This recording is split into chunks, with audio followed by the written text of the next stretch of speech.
Yazid ক্ষমতা দখল করলো অগণতান্ত্রিক পদ্ধতিতে, এবং সরকারি মালের কোনো হিসাব নাই, অডিট নাই, স্বৈরাচারী কায়দায় তিনি ক্ষমতা দখল করে মদিনার আহলে বায়েত যারা মদিনার নেতৃবৃন্দকে তার আনুগত্য করার জন্য বাধ্য করলো। ইমাম হোসাইন যে মায়ের পেটে এসেছেন, যে পিতার পেটে জন্মে এসেছেন, যে নানার কোলে বড় হয়েছেন, তিনি কি এই দৃশ্য চোখে দেখতে পারেন? তিনি বললেন আমি কুফায় যাব। কুফার লোকেরা দাওয়াত দিল, তিনি কুফায় রওনা করবেন। মদিনার লোকেরা হাতে পায়ে ধরলো, কুফায় আপনি যাবেন না। তিনি বললেন আমি কোন ক্রমে এজিদের বশ্যতা স্বীকার করব না, আমি এর বিরোধিতা করবই। মাত্র 72 জন লোক নিয়ে তিনি কুফার দিকে অগ্রসর হলেন। এই 72 জনের মধ্যে 40 জন পুরুষ আর 32 জন নারী আর শিশু। তিনি যখন কারবালা প্রান্তরে পৌঁছে গেছেন, ইবনে জিয়াদ কুফার গভর্নর, তিনি বাধা দিলেন, বললেন আমার দরবারে হোসাইনকে হাজির করো। ইমাম হোসাইন বললেন যে ব্যক্তি আল্লাহর আখিরাতকে অস্বীকার করেছে, রাসূলকে অস্বীকার করেছে, আমি তার সামনে জীবন থাকতে যাব না। রাতারাতি ইয়াজিদ 6000 সৈন্য পাঠিয়ে দিল। ইমাম হোসাইনের সাথে লোক কত? মাত্র 72। 6000 লোক কি যুদ্ধ করা লাগে 72-এর সাথে? শুধু যদি মার্চ করে পায়ের তলায় পিছে 72 জন শেষ হয়ে যাবে। হযরত ইমাম হোসাইন রাতের বেলায় সঙ্গীদের বললেন, ও আমার সাথীরা, ইয়াজিদ আমার শির চায়, আমাকে চায়, আমার সঙ্গে থেকে তোমরা তোমাদের জীবনকে বিপন্ন করো না, তোমরা সবাই ফিরে চলে যাও মদিনায়। সাথীরা বললেন, ইমাম আজকে যদি আপনাকে ছেড়ে জীবনের মায়া নিয়ে মদিনায় ফিরে যাই, আর আপনার যদি শাহাদাত নসিব হয়, তাহলে কিয়ামতের দিন আল্লাহর নবীর সামনে আমরা কি জবাব দেব? আমরা আমাদের জীবন দিয়ে আপনাকে পাহারা দেব। সকালবেলায় যুদ্ধ শুরু হয়ে গেল। জোহরের নামাজ আসতে না আসতে 40 জন পুরুষ শাহাদাত বরণ করলেন। এখন একজন পুরুষ বেঁচে আছেন, ইমাম হোসাইন। তাঁবুর ভিতরে স্ত্রী এবং অন্যান্য মহিলাদের কাছ থেকে বিদায় নিতে এসেছেন। তোমাদেরকে আল্লাহর হাওয়ালা করলাম, আমি যুদ্ধে চলে যাচ্ছি। আমার চোখের সামনে আমার নানাজির দান্দান মোবারক শহীদ হওয়া ইসলাম, সাহাবীদের রক্ত দেওয়া, জীবন দেওয়া ইসলাম, খেলাফত মিটে যাবে পৃথিবী থেকে, রাজতন্ত্র প্রতিষ্ঠা হবে, আমার জীবন থাকতে আমি তা হতে দেব না। স্ত্রী এগিয়ে এলেন, বললেন, হোসাইন জিহাদের ময়দানে থেকে আমি আপনাকে বিরত থাকতে বলবো না, তবে একটি দাবি আছে। এই যে ছোট্ট দুগ্ধপোষ্য শিশু, গত কয়েকদিন হলো ঘরে খাবার নাই, পানি নাই, আমার বুকে দুধও নাই, এই ছোট্ট বাচ্চাটিকে একটু পানির ব্যবস্থা করুন। ইমাম হোসাইন কলিজার টুকরা সন্তানকে 2 হাতে উঁচু করে এজিদি সৈন্যদের সামনে এসেছেন। এজিদি সৈন্যরা, আমার হাতের দিকে তাকাও, এটি রসুলের আওলাদ, আমার কলিজার টুকরা সন্তান। ফোরাতের অফুরন্ত পানি প্রবাহিত হচ্ছে, একটু ফোরাতের কুলটা ছেড়ে দাও, ওর একটু পানি পান করায়। আমার সাথে তোমাদের শত্রুতা থাকতে পারে, এই নিষ্পাপ বাচ্চার সাথে তো কোনো শত্রুতা থাকার কথা নয়। তার এই আবেগপূর্ণ কথা এজিদি সৈন্যদের কলিজায় স্পর্শ করলো না। তারা বিষাক্ত তীর নিক্ষেপ করলো। ইমাম হোসাইনের উঁচু করে ধরা বাচ্চার বুকের ভিতর থেকে বিষাক্ত তীর প্রবেশ করে বেরিয়ে গেল অপর প্রান্ত থেকে, রক্ত ফিনকি দিয়ে বেরিয়ে এলো। ইমাম হোসাইন 2 হাতে আজলা ভরে সেই রক্ত চেহারায় মাখতে লাগলেন আর বললেন, কলিজার টুকরা সন্তান, সালেহ আলাইহিস সালামের উটনির রক্তের চাইতে তোমার রক্ত পবিত্র। হযরত সালেহ আলাইহিস সালামের চাইতে রাসূলুল্লাহর মর্যাদা অনেক বেশি, তুমি তার আওলাদ। বাচ্চাকে কোলে করে নিয়ে স্ত্রীর কাছে গিয়ে বললেন, স্ত্রী এই নাও তোমার বাচ্চা, ঠান্ডা হয়ে গেছে, এমন পানি পান করেছে কিয়ামত পর্যন্ত পানি পানি বলে তোমারে আর বিরক্ত করবে না। ইমাম হোসাইন লড়াই করলেন ময়দানে, বহু সংখ্যক সৈন্য হতাহত করে ফোরাতের কুল উন্মুক্ত করে ঘোড়ার পৃষ্ঠ থেকে নেমে এক আস্তা পানি তুলেছেন, পানি পান করবেন। মুখের কাছে যখন আকণ্ঠ তৃষ্ণার্ত পিপাসার্ত হোসাইন মুখের কাছে পানি নিয়েছেন, হঠাৎ ভেসে উঠল মনের পর্দায়, একটু আগে আমার কলিজার টুকরা সন্তান এই পানির অভাবে চলে গেল। 40 জন মানুষ বিদায় হলো, এক ফোঁটা পানি দিতে পারলাম না, এই পানি আমি কেমনে খাই? হাতের থেকে পানি পড়ে গেল। অশ্বের পৃষ্ঠে আরোহণ করলেন, চতুর্দিক থেকে তীর আর তরবারি আসতে লাগলো। ইমাম হোসাইন বললেন, থামো, একটু থামো, তোমরা কাকে তীরবিদ্ধ করছো? আমি কি তোমাদের রসুল মুহাম্মদ সাল্লাল্লাহু আলাইহি সাল্লামের নাতি নই? আমি কি তোমাদের রসুলের কলিজার টুকরা মা ফাতেমার নয়নের মণি নই? কেমন করে আমার গায়ে তোমরা তীর মারো? উম্মে সালমা, আমাদের মা উম্মে সালমা রাদিয়াল্লাহু তাআলা আনহা, সকাল বেলায় 11ই মুহররম সকাল বেলায় তিনি ঘরে বসে কাঁদতেছেন। কয়েকজন প্রতিবেশী মহিলা এসে বলছেন, মা আপনি কাঁদেন কেন? তিনি বলছেন, আজকে রাত্রে আমি স্বপ্নে দেখেছি রাসূলুল্লাহ আমার বাড়ি এসেছেন। আমি দেখতে পেলাম আল্লাহ রসুলের চোখ দিয়ে পানি পড়ছে, দাড়ি মোবারক ধুলা মাখা, বুক কাটা বলি। আমি জিজ্ঞেস করলাম, ইয়া রাসূলুল্লাহ আপনি কাঁদেন কেন? মুখখানা মলিন কেন? দাড়ি মোবারকে ধুলাবালি কেন? রাসূলুল্লাহ বললেন, উম্মে সালমা তুমি জানো না আমি এইমাত্র কারবালা থেকে এসেছি। আমি দেখে এলাম আমার কলিজার টুকরা হুসাইনের শির মোবারক তার দেহ থেকে বিচ্ছিন্ন করে ঘোড়ার পদতলি, ঘোড়া দিয়ে পদদলিত করা হয়েছে তার দেহ মোবারক। ইসলাম এত সহজে আসে না, অনেক রক্ত পাড়ি দিয়ে এসেছে ইসলাম।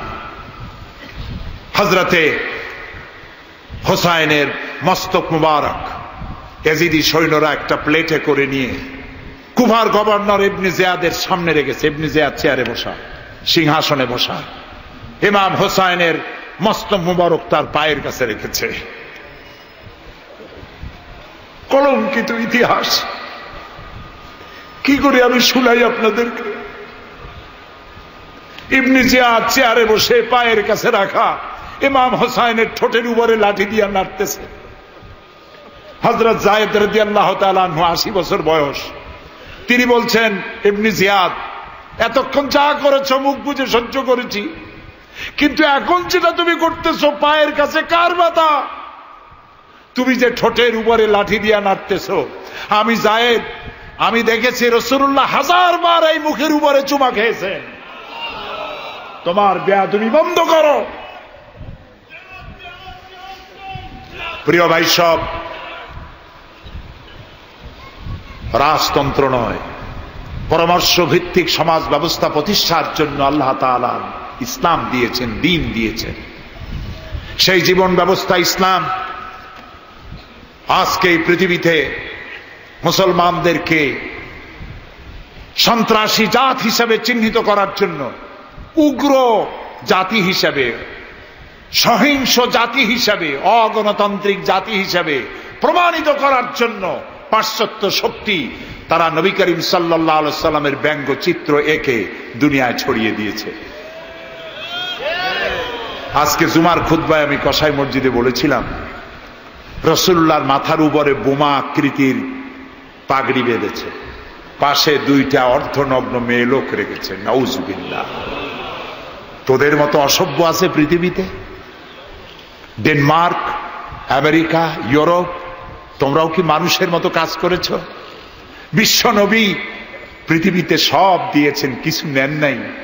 তাকে অপমান করার অর্থ হচ্ছে মানব সভ্যতাকে অপমান করা। রাসূলকে অপমান করার ক্ষমতা কারো নাই। তার সম্মান পাহাড় সমান নয়, তার সম্মান আকাশ সমান নয়। রাসূলের সম্মান আল্লাহর আরশ পর্যন্ত। আল্লাহ তার আরশে আজিমে কাউকে দাওয়াত দেন নাই, বিশ্ব নবীকে দাওয়াত দিয়েছিলেন। আমি আমার বরিশালবাসীদের বলবো, মুসলমানদেরকে ধৈর্য ধারণ করতে হবে, আরো সংযমী হতে হবে। ইসলাম সর্বশ্রেষ্ঠ জীবন ব্যবস্থা। এই কল্যাণময় জীবন ব্যবস্থা প্রতিষ্ঠার জন্য এগিয়ে আসতে হবে মুসলমানদেরকে, সকলকে, হিন্দুদেরকেও। হিন্দু, বৌদ্ধ, খ্রিস্টানদের বলি, আমার প্রিয় ভাইয়েরা, আপনাদের মধ্যে আমাদের মধ্যে পার্থক্য খুবই কম। হিন্দুরা বলেন এক ব্রহ্মা, দ্বিতীয় নাস্তি, আমরা বলি লা ইলাহা ইল্লাল্লাহ, কথা প্রায় কাছাকাছি। আপনারা পুনর্জন্মে বিশ্বাসী, আমরা পুনরুত্থানে বিশ্বাসী। এই কোরআন শুধু মুসলমানদের জন্য নয়। আপনার ইসলাম কবুল করা লাগবে না। আমি ইউরোপ, আমেরিকা, অস্ট্রেলিয়া, আফ্রিকায় যখন অমুসলিমদের মধ্যে বক্তৃতা করি তখন বলি আপনাদের মুসলমান হওয়া লাগবে না, যে ধর্মে আছে সে ধর্মে থেকেই যদি কোরআন বর্ণিত আইন যদি মানেন, আপনি শান্তি পাবেন দুনিয়ায়, শান্তি পাবেন আখিরাতে। পরকালেও শান্তি পাবেন কিনা আল্লাহ ভালো জানেন, তবে দুনিয়ার শান্তি তো পাবেনই। কোরআনের আইন সকলের জন্য প্রযোজ্য। ইসলামের ব্যাখ্যা দিচ্ছিলাম, ইন্নাদ-দীনা ইনদাল্লাহিল ইসলাম। ইসলামের চাইতে কল্যাণময় জীবন ব্যবস্থা পৃথিবীতে আর নাই। বলেন সুবহানাল্লাহ। মা বোনদেরকে বলবো, আসুন ইসলামকে জানি, ইসলামকে বুঝি, ইসলামের সাথে নিজেদেরকে সম্পৃক্ত করি। এটি শুধুমাত্র নামাজ, রোজা, হজ, যাকাতের ধর্ম নয়। নামাজ, রোজা, হজ, যাকাত সহ অর্থনীতি, সমাজনীতি, রাষ্ট্রনীতি সবকিছুর সমন্বয় একটা জীবনের স্কিম, একটি পরিকল্পনা যা দিয়েছেন আল্লাহ তাআলা। সুবহানাল্লাহ বলুন। আমাদের দেশে ইসলাম এসেছে বড় বড় আলেম আর বড় বড় আল্লাহর ওলিদের মাধ্যমে ইসলাম এসেছে। হযরত খানজাহান আলী রহমতুল্লাহ আলাইহির কবর আছে না? কোথায়? বাগেরহাটে। খালি কুমির দেখেন না, ইতিহাস দেখেন। তিনি এসে, মানুষের খাবার পানি ছিল না, বড় বড় দিঘি কেটেছেন। এই ছিল তাদের কাজ। দিঘি কেটেছেন, পুকুর করেছেন, রাস্তা করেছেন, মসজিদ করেছেন। হযরত শাহজালাল রহমতুল্লাহ আলাইহি গৌর গোবিন্দের বিরুদ্ধে যুদ্ধ করা লাগে নাই, শুধু আযান দিয়েছেন আর তাদের মূর্তিগুলির কম্পন শুরু হলো। গৌর গোবিন্দ দৌড়াইয়া পলাইয়াও কুল পায় নাই, বিনা যুদ্ধেই দখল হয়ে গেছে সিলেট। সুবহানাল্লাহ। রব্বানা যালামনা আনফুসানা ওয়া ইন লাম তাগফির লানা ওয়া তারহামনা লানাকুনান্না মিনাল খাসিরিন। রব্বানা যালামনা আনফুসানা وَإِن لَّمْ تَغْفِرْ لَنَا وَتَرْحَمْنَا لَنَكُونَنَّ مِنَ الْخَاسِرِينَ। হে আল্লাহ তাআলা, হাজার হাজার মুসলমান নরনারী দীর্ঘক্ষণ ধরে তোমার কোরআন শুনেছি, হাদিস শুনেছি, আর শেষ পর্যায়ে এসে ভিক্ষুকের মতো, কাঙ্গালের মতো গুনার বোঝা মাথায় নিয়ে তোমার দরবারে হাত তুলেছি। দয়া করে মেহেরবানি করে আমাদের জিন্দেগীর সমস্ত গুনাহ খাতাকে মাফ করে দাও। আমাদের মধ্য থেকে আমাদের মা বাপ দুনিয়া থেকে যারা বিদায় হয়ে গেছে, আয় আল্লাহ রব্বুল আলামিন, মা বাপের কবরগুলিকে জান্নাতের টুকরা বানায়া দাও। রব্বির হামহুমা কামা রব্বায়ানি সগীরা। সবাই পড়েন, রব্বির হামহুমা কামা রব্বায়ানি সগীরা। আয় আল্লাহ রব্বুল আলামিন, জনম দুঃখিনী গর্ভধারিণী মা, যিনি না খেয়ে আমাদের মুখে, ক্রন্দন মুখে চুমা দিয়া, শত চুমা দিয়া হাসি ফুটাইছেন, না খেয়ে আমাদেরকে খাওয়াইছেন, আমরা না ঘুমানো পর্যন্ত ঘুমান নাই, এত কষ্ট করেছেন যেই মা, আল্লাহ কবরটাকে বেহেশত বানাইয়া দাও। বাপজান এত কষ্ট করলেন, বাড়ি ঘর বানাইয়া দিয়া খালি হাতে বিদায় হয়ে গেছেন, কোন হালতে আসি জানি না, আল্লাহ আব্বার কবরটাকে বেহেশত বানাইয়া দাও। আমাদের মা বাপ যাদের বৃদ্ধ হয়ে গেছেন, রব্বুল আলামিন বিছানায় পড়ায়া পরনির্ভর করে মারবা না। আল্লাহ তাআলা স্বনির্ভর থাকাকালীন নিজে নিজে টয়লেটে যেতে পারেন, নিজের খাবার নিজে খেতে পারেন, দাঁড়াইয়া নামাজ পড়তে পারেন, নিজের কাপড় নিজে পরতে পারেন। এই অবস্থায়, সুস্থ অবস্থায় ইমানের সাথে উঠাইয়া নিয়েও বিছানায় ভালাইয়া রাইগো না। রব্বুল আলামিন, সারা জীবন আমরা গুনাহ করেছি, এত গুনাহ করেছি, তোমার আকাশের দিকে তাকাইয়া কথা বলতে লজ্জা করে, শরমে মাথা নিচু হয়ে যায়। আল্লাহ, যত গুনাহ করছি, নাফরমানি করেছি, আর তুমি শুধু মেহেরবানি করেছো। তুমি যদি আমাদের গোপন গুনাহগুলি জাহির করে দিতে, যৌবনকালের গুনাহ, জীবনের গুনাহ যদি সমাজের লোকেরা জানতো, স্ত্রী পুত্ররা জানতো, সম্মান দিত না। আল্লাহ তাআলা কিয়ামতের দিন লক্ষ কোটি মানুষের সামনে আমাদের গোপন গুনাহগুলি জাহির করে দিয়ে আমাদেরকে শরম দিও না। আয় আল্লাহ তাআলা, তোমার নবী বলেছেন 3000 বছর ধরে তুমি জাহান্নামের আগুন উত্তপ্ত করেছো। আল্লাহ তাআলা চৈত্র মাসের দ্বিপ্রহরের রোদ সহ্য হয় না। আল্লাহ তাআলা জাহান্নামের আগুন আমরা সইতে পারবো না। জাহান্নামের আগুন আমাদের জন্য আল্লাহ তুমি হারাম বানায়া দাও। আল্লাহুম্মা আজিরনা মিনান নার। সবাই পড়েন আল্লাহুম্মা আজিরনা মিনান নার, আল্লাহুম্মা আজিরনা মিনান নার।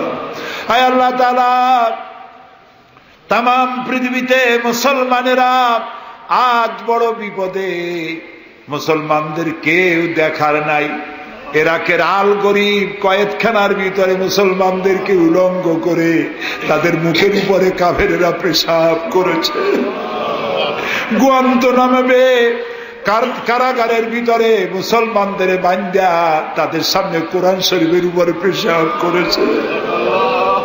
রাসূলুল্লাহর মাথায় বোমা উঠাইয়া দিয়েছে। নগ্ন নারী তার পাশে বসাইয়া ছবি উঠাইছে। বাবু, আমাদের কলজা চলে যায় বাবু। আল্লাহ নর পশুদের হেদায়েত দাও। আল্লাহ পরাশক্তির নামধারী তথাকথিত সভ্যতাকে আল্লাহ তুমি হেদায়েত দিয়া দাও। ওদের নসিবে যদি হেদায়েত না থাকে, তুমি তো আমাদের সেই আল্লাহ যে আল্লাহ নমরুদকে জুতা পেটা করে বিদায় করেছো। তুমি তো সেই আল্লাহ যে ফেরাউনকে চুবাইয়া মারছো। আল্লাহ, এই সভ্যতার দাবিদার গুলি যারা আমার রসুলকে অপমান করতেছে, মুসলমানদেরকে অপমান করছে, কোরআনকে অপমান করছে, ফেরাউনের মতো নমরুদের মতো জুতা মেরে ডুবাইয়া ধ্বংস করে গজব দিয়া বিদায় করে দাও। আল্লাহ, আমাদের এই শান্তিপূর্ণ দেশে যারা বোমা মারে, সন্ত্রাসী হামলা করে, ওদেরকে আমরা চিনি না, তুমি ভালো করে জানো ওরা কারা। আল্লাহ, ওদেরকে হেদায়েত করো, ওদেরকে তুমি ধরাইয়া দাও। ওদেরকে কারা টাকা দেয়, কারা বুদ্ধি দেয়, কারা পরিচালিত করে, তাদের চেহারা জনগণের সামনে উন্মোচিত করে দাও। তাদেরকে জনগণের সামনে ন্যাংটা করে দাও। আল্লাহ তাআলা, আমাদের এই সুন্দর দেশটির উপরে তুমি রহমত করো। আল্লাহ, তোমাকে বলবো না কাকে বলবো। পৃথিবীতে যত মুসলমান দেশ তুমি দিয়েছো, প্রত্যেক মুসলমান দেশের পাশে আরো 2-4টা মুসলমান দেশ আছে। তুমি আমাদের দিকে তাকায় দেখো তো আমাদের অবস্থাটা কি। আমরা কোথায় যাব? আমাদের তো পালাবারও জায়গা নাই। একদিকে সমুদ্র আর 3 দিকে কারা। আল্লাহ, তুমি এই বাংলাদেশটাকে দয়া করে হেফাজত করো। কারো তাবেদার বানাইও না, কোন পদসেবী পদলেহীদের গোলাম বানাইও না। আল্লাহ, এই দেশের মুসলমানদের মাথায় টুপি রাখা, মুখে দাড়ি রাখার পথে বিঘ্ন ঘটাইও না। মাদ্রাসাগুলি বন্ধ করে দিয়ে আমাদের দম বন্ধ করে দিও না।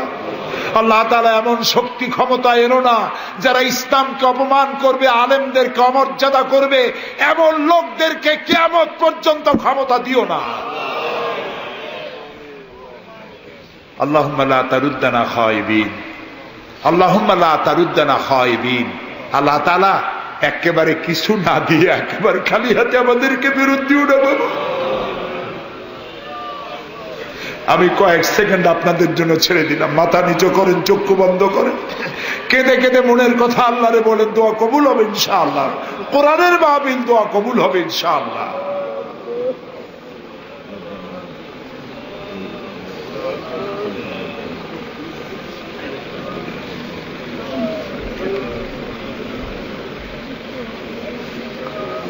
আয় আল্লাহ, তুমি নিশ্চয়ই শুনতে পাচ্ছ আমরা কি বলছি, তুমি নিশ্চয়ই দেখতে পাচ্ছ আমরা কোথায় বসা আছি। আল্লাহ তাআলা তুমি তাকিয়ে দেখো, তোমার অনেক বান্দিরা তারা বহু কষ্ট করে এসছেন। আল্লাহ তোমার বান্দিদের আরজি পুরা করো, মহিলাদের মা বোনদের ব্যাধি মাফ করো, যার সন্তান নাই নিঃসন্তানীকে সন্তান দাও, যাদের ছেলে মেয়ে বড় হয়েছে বিয়ে দিতে পারে না বিয়ের ব্যবস্থা করে দাও, রুজি রুটিতে যাদের অভাব অনটন আল্লাহ তাদের ব্যবস্থা করে দাও। আল্লাহ তাআলা আমাদের দেশে যারা নৈরাজ্য সৃষ্টি করতে চায়, অস্থির করতে চায় দেশটাকে, আল্লাহ তাদের হাত থেকে দেশটাকে রক্ষা করো। এই বরিশালের উপরে রহমত নাজিল করো। এখানে যারা ব্যবসা বাণিজ্য করে হালাল ভাবে ব্যবসায় বরকত দাও। এদেশে হিন্দু মুসলমান খ্রিস্টান বৌদ্ধ সাম্প্রদায়িক সম্প্রীতি নিয়ে বসবাস করার তৌফিক দান করে দাও। আলেম ওলামা পীর বুজুর্গদের মধ্যে মহব্বত কায়েম করে দাও। যারা আলেম ওলামাদের মধ্যে বিদ্বেষ সৃষ্টি ছড়ায়, যারা ইসলামী আন্দোলনের বিরুদ্ধে ফতোয়া দিয়া আল্লাহ তাআলা যারা বিঘ্ন ঘটাতে চায়, আল্লাহ দয়া করে তাদেরকেও হেদায়েত করো। অনেকে দোয়া চেয়েছেন, যিনি যেভাবে দোয়া চেয়েছেন তুমি জানো, তার দোয়া পূরণ করো। আল্লাহ তাআলা এই মাহফিলে জনগণকে সাহায্য করার তৌফিক দাও। আল ফারুক সোসাইটিকে কিয়ামত পর্যন্ত কবুল করে নাও। ربنا تقبل منا إنك أنت السميع العليم وتب علينا إنك أنت التواب الرحيم سبحان ربك رب العزة عما يصفون وسلام على المرسلين والحمد لله رب العالمين واجعل آخر كلامنا عند الموت لا إله إلا الله محمد رسول الله. السلام عليكم ورحمة الله.